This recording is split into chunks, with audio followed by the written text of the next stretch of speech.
Welcome to the deep dive. We're here to cut through the noise and get you the insights you really need. Today, we're plunging into New Orleans, a city, I mean, it's legendary, right? The vibe, the music, the food, it's all incredible. But if you're thinking about visiting, what's really going on beyond that surface? What are the practical things, the safety considerations you need to keep in mind?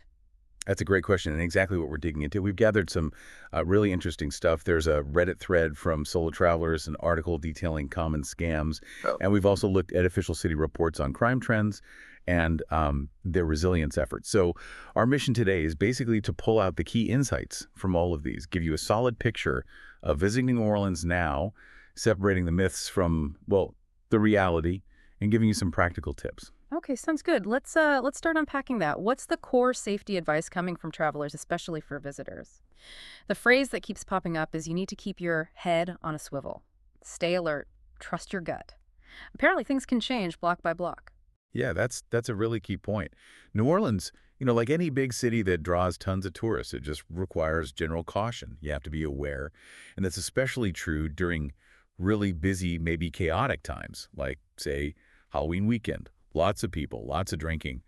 The advice is pretty consistent and kind of basic city smarts, really. Stick to streets with people on them. Avoid those empty alleyways. Pretty standard stuff. Right.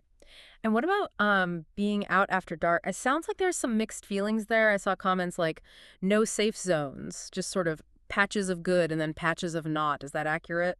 Well, no safe zones might be a bit strong, Yeah. but the idea of patches definitely rings true in the sources. One block feels fine, the next, maybe not so much. Yeah. So the advice often shifts towards using ride sharing, Uber or Lyft at night, especially if you're venturing outside the main French Quarter bubble. And the bars are open super late, right? Like Vegas hours. Exactly, which means it's easy to lose track of time, find yourself out later than planned. There was also that comparison to Denver. What was that about? Yeah, that was interesting. One source pointed out New Orleans having, I think it was 37% more violent crime than Denver, but with a smaller population, which, when you think about it, suggests the rate of crime is, well, even worse than it sounds. Oh, okay. But, and this is important, you have to balance that immediately with this idea of the white teapot area. It basically refers to the main tourist zones, places that are generally described as having higher levels of gentrification, more police presence, and less crime. So like the French Quarter, Garden District, those kinds of places. Exactly. The places visitors naturally tend to stick to. So while caution is definitely needed citywide, the risk isn't uniform, especially where most tourists spend their time. Okay, that's a really helpful distinction. So for you, the listener, what are some practical habits to adopt while you're there, based on what experienced travelers suggest? Right, some really concrete tips came up. First, this idea of mug money. Carry like maybe $10 in an easily accessible pocket, just in case. Just in case you get mugged. Potentially, yeah. Or maybe even just hassled aggressively. It's a just-in-case thing. Second, don't buy stuff from random street vendors or take those beads they offer outside of Mardi Gras season. They absolutely expect payment. How do we handle that? Politeness is apparently key. Just a firm, no thank you, keep walking. Someone even suggested, tell them to have a blessed day and be joyful about it. Just disengage politely but firmly. Also, walk with purpose. Look like you know where you're going, even if you don't. Don't get hammered. Aim for a nice, light, happy buzz instead, as one person put it. Makes sense. Less likely to be seen as a target. Exactly. Know your route before you leave your hotel or restaurant. And for purses, a crossbody bag worn with the flap towards your body is recommended. Keep it in your lap when you sit down. Okay. And Bourbon Street. It sounds like it needs its own set of warnings. It really does. First off, don't wear Mardi Gras beads if it's not carnival season. Big tourist flag right there. Second, and this was stated very bluntly in one source, nobody on Bourbon Street is your friend, period. Wow. Okay, so be guarded. Very much so. Don't go there expecting to make new best friends with strangers. Be wary. Definitely don't invite anyone back to your hotel. That's a huge no-no. And don't accept free drinks, especially from the shot girls. Payment will be expected later. Good to know. What about getting around? Are the streetcars okay? Yes, streetcars are generally considered safe, and there's an app for them, which is handy for figuring out routes and times, especially useful at night. Okay, so be alert, be aware, use ride sharing at night, specific caution on Bourbon.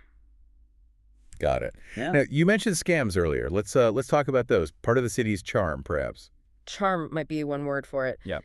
Yeah, the sources detailed several common hustles that, while maybe not dangerous, can definitely cost you if you're not prepared.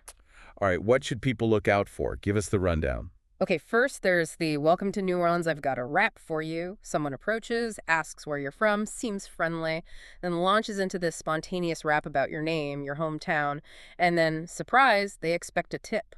Ah, okay. What else? The sneaker scam.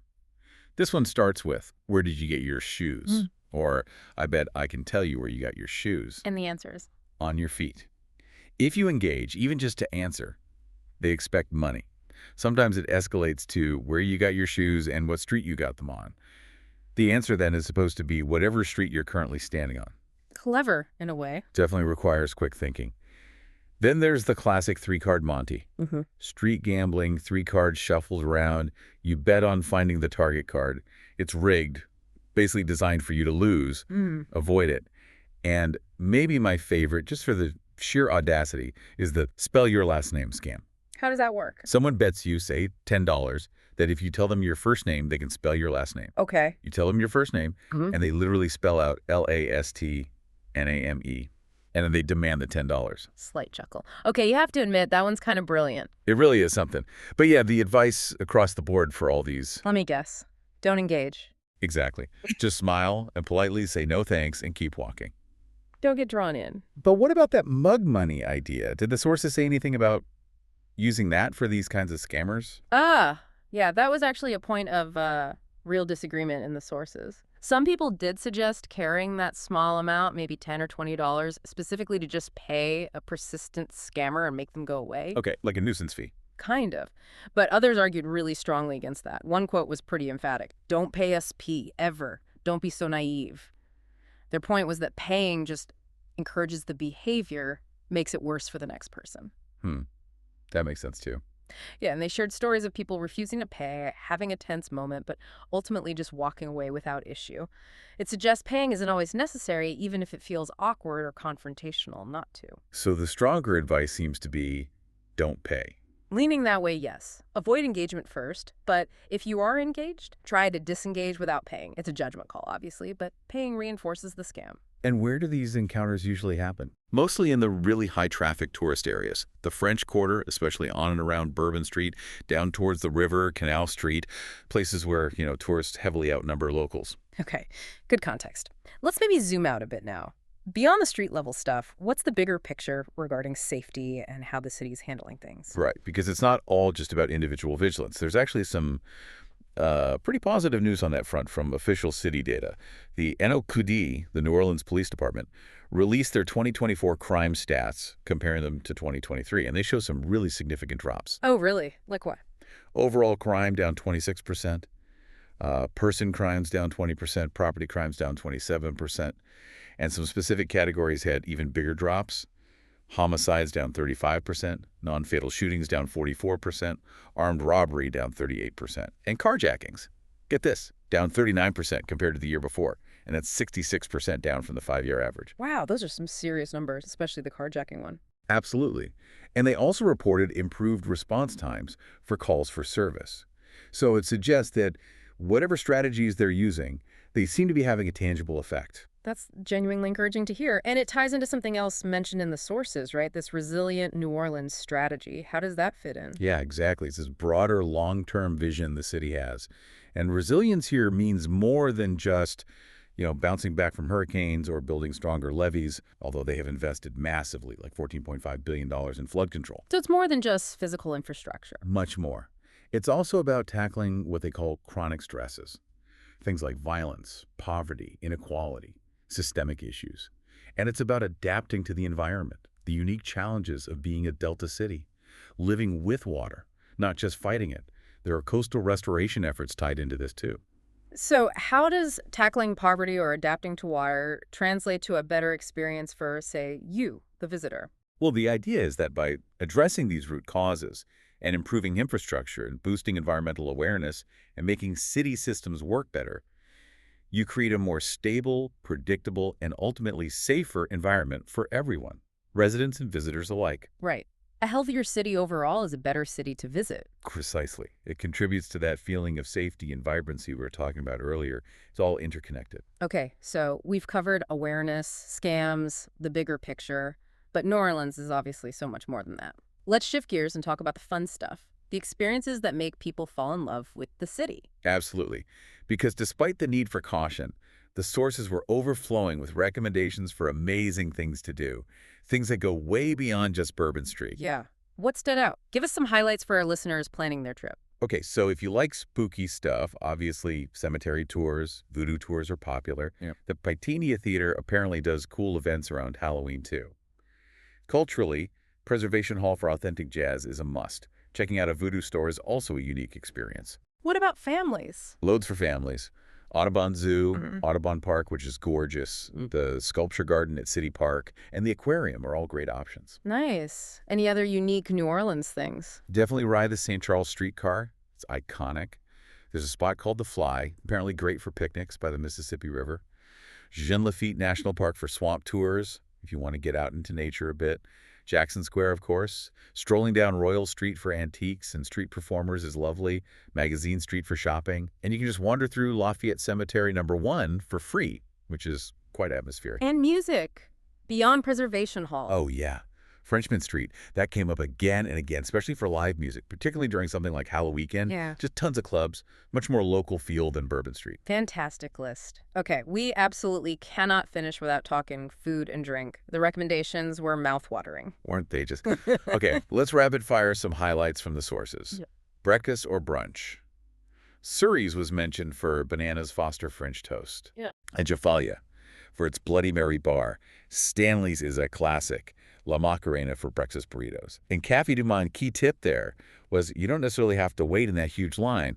Just scout for an open table. Good tip. Okay, lunch. Lunch options included St. James Cheese Company, Company Burger, Cochin Butcher, which is amazing, by the way, Willie Jean, famous for Frosé, apparently, and Liberty Cheesesteak. Dinner. Dinner Rex. Rum House, with the claim of best nachos ever. La Macarena again, this time for Pufisas. Domenica for great Italian, or Pizza Domenica for more casual pizza. Herb Set is a well-regarded spot. Pizza delicious, too. Making me hungry just listening to this. Drinks, cocktails, beer. Yep, cure for fancy cocktails. The Bulldog for a huge beer selection and a nice outdoor space with a fountain. Bacchanal, where you buy a bottle of wine and hang out in their courtyard, often with live music. Avenue Pub for sour beers, especially the upstairs patio. And you gotta have dessert in New Orleans. Absolutely. Hanson Snowball for snowballs, but it's seasonal, so check if they're open.